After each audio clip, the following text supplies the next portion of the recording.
Assalamualaikum warahmatullahi wabarakatuh. Bismillahirrahmanirrahim. Alhamdulillahirrahmanirrahim.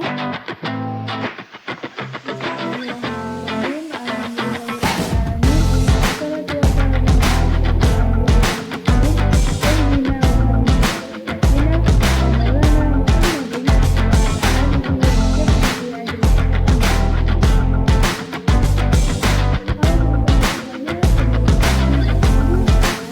Muhammadin wa ala alihi wa sahbihi ajma'in. Yang diambil oleh Siti Hasanah Perkenalkan kembali nama saya Putri Yandiana dengan nomor induk mahasiswa 2301010000.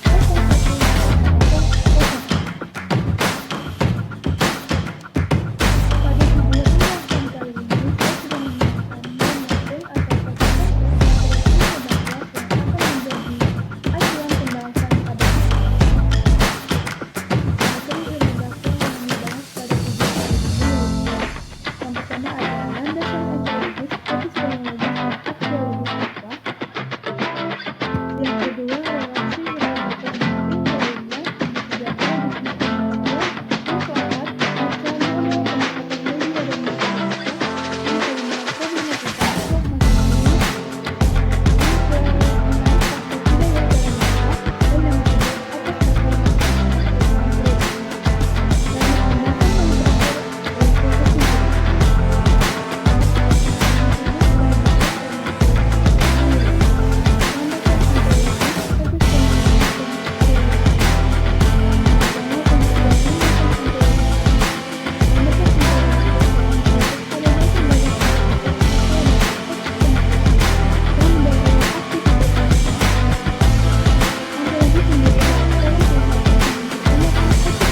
atas dasar hubungan antara berbagai entitas atau objek di dalamnya.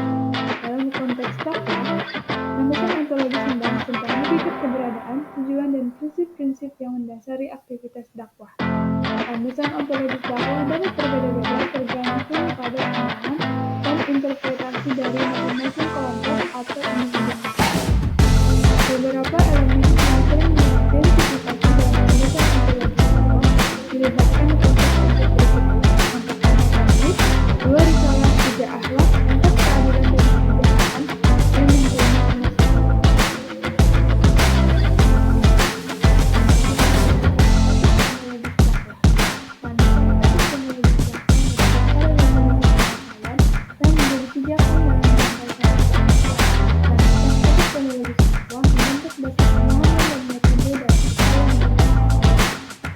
Dari suatu sistem pengetahuan, epistemologi dakwah mengadakan sumber utama agama dalam akal dan pengetahuan berhikmah untuk membentuk pemahaman yang komprehensif dan kontekstual. Epistemologi membahas tentang bagaimana manusia memperoleh pengetahuan. Landasan epistemologi dakwah dapat dilihat berapa banyak sebuah ilmuwan muslim yang juga menggunakan landasan yang bersumber pada landasan aksiologis dakwah. Landasan aksiologis dakwah menggagas pada dasar-dasar nilai atau nilai yang mendasari dan mengarahkan manusia dakwah.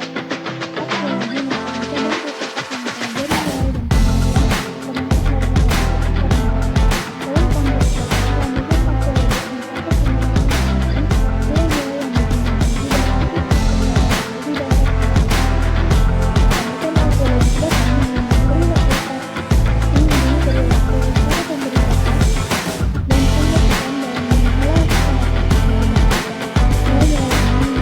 dan fokus dalam melakukan tugas dakwah serta berkontribusi pada pembentukan moral yang baik dan adil.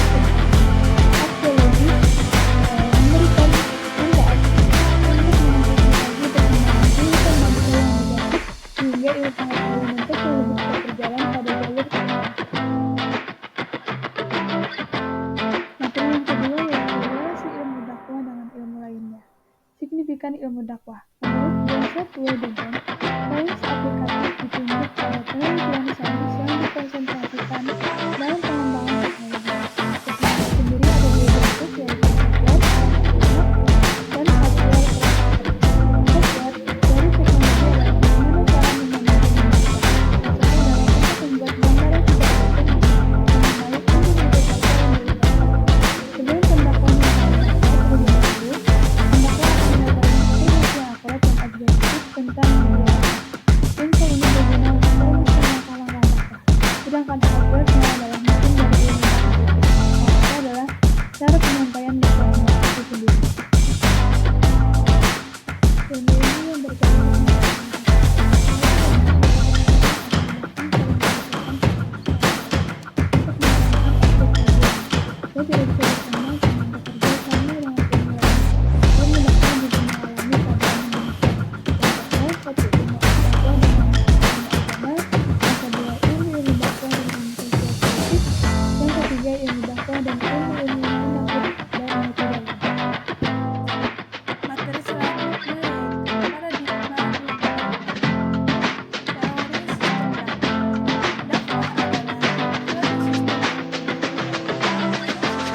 para sahabatnya yang dapat dibagi menjadi 3 tahapan. Pertama, tahap pembentukan atlet.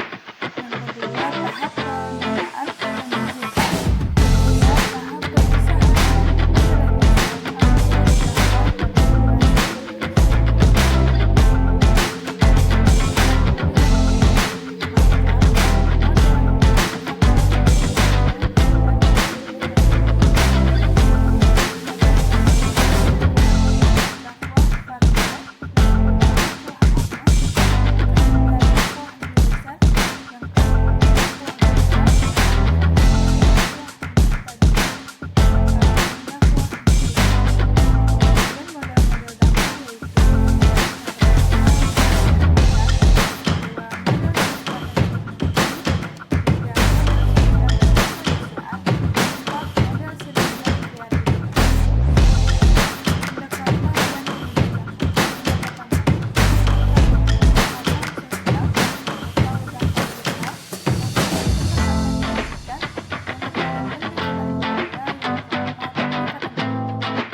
penerimaan dan respon audiens.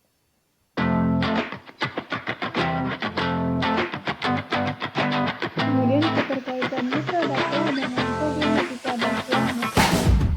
Tantangan umum yang terjadi pada masyarakat yaitu perbedaan bahasa dan budaya. Yang kedua, gangguan dalam berkomunikasi. Yang ketiga, tantangan teknologi. Dan yang keempat, emosi dan sikap pendengar. Yang kelima, informasi yang berlebihan. Dan yang keenam, paparan dan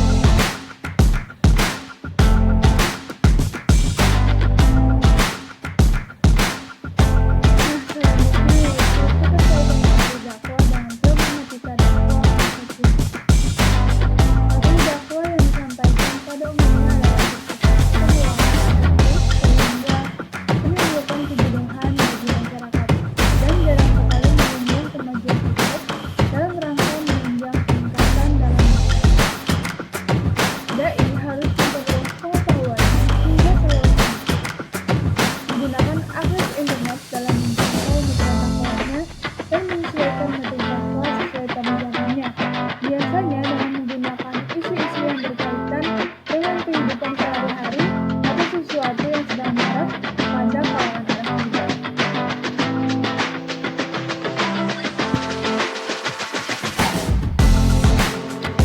Kita lanjut ke faktor budaya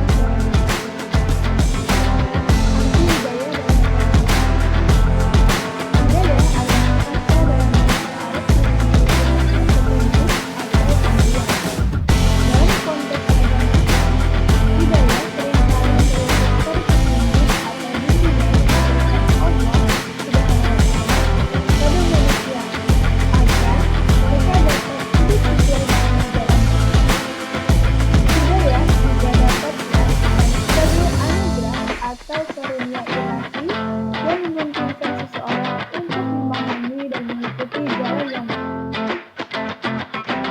Menurut Syekh Muhammad Abduh, ada beberapa macam hidayah, yakni hidayatul ilham, hidayah watak tabiat dan insting. Yang kedua, hidayatul hawas, hidayah insyah. Yang ketiga, hidayatul akli, hidayah akal. Dan yang keempat, hidayatul hidayah agama atau jamaah.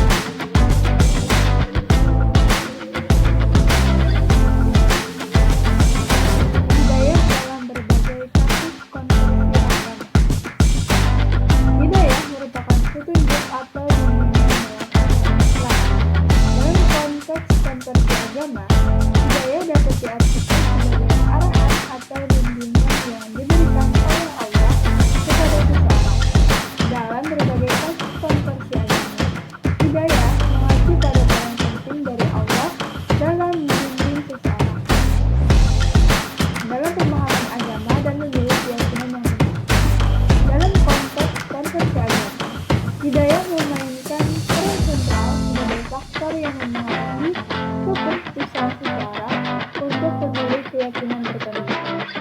Beberapa kasus konversi berikut yaitu kasus Prof. Dr. Abdul Muhammad Daud, BD, bekas anggota TV pada David Bangeni pada Newsroom. Kasus selanjutnya yaitu Muhammad Alexander Richelwood, diplomat, pengarang, dan wartawan serta mantan konsul Amerika Serikat di Madinah, dan setelah masuk Islam menjadi ketua Islamic Propaganda Mission di Amerika Serikat.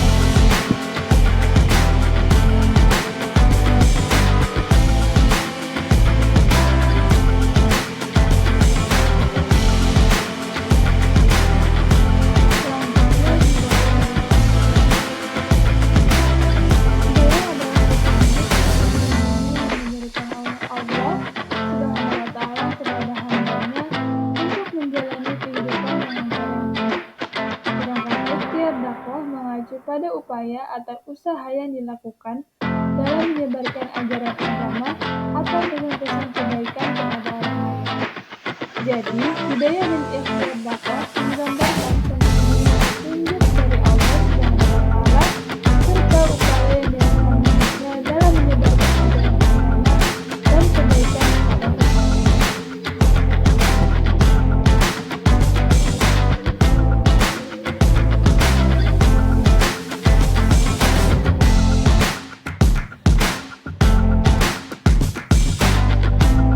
Baik teman-teman sekalian, kita sudah memasuki materi yang terakhir, yaitu efek dakwah dan tahap-tahap perubahan perilaku hati.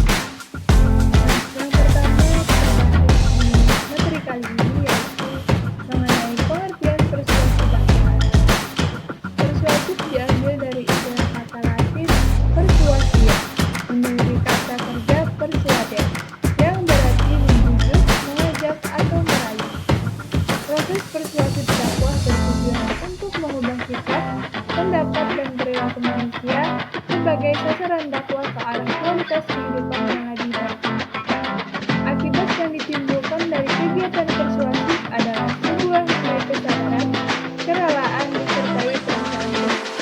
Persuasif dakwah adalah komunikasi yang senantiasa berorientasi pada segi-segi psikologis motif dalam rangka membangkitkan kesadaran mereka untuk menerima dan mengamalkan ajaran Islam. Unsur-unsur yang membentuk persuasif dakwah dibagi tiga, yaitu yang pertama pribadi dai, pesona, yang kedua materi dakwah, dan yang ketiga kondisi psikologis.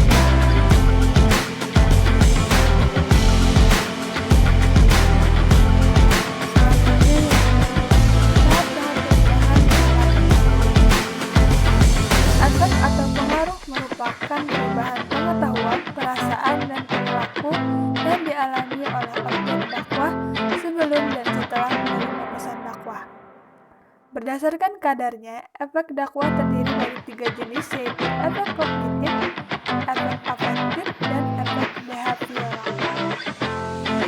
Yang pertama, efek kognitif. Pesan dakwah menimbulkan efek kognitif ketika komunikator jadi telah berhasil membangun komunitas dan memahami suatu pesan dakwah hingga menjadi suatu informasi atau pengetahuan yang baru. Kedua, efek afektif terjadi bila pesan dakwah tersebut selain membuat mad'u mengerti, juga sudah membanyak sentuh hatinya hingga menimbulkan perasaan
positif dalam membangun masyarakat yang lebih baik dan memperkuat nilai-nilai agama dalam kehidupan sehari-hari. Ilmu dakwah memiliki beberapa alasan yang relevan dan penting dalam konteks kehidupan beragama dan sosial.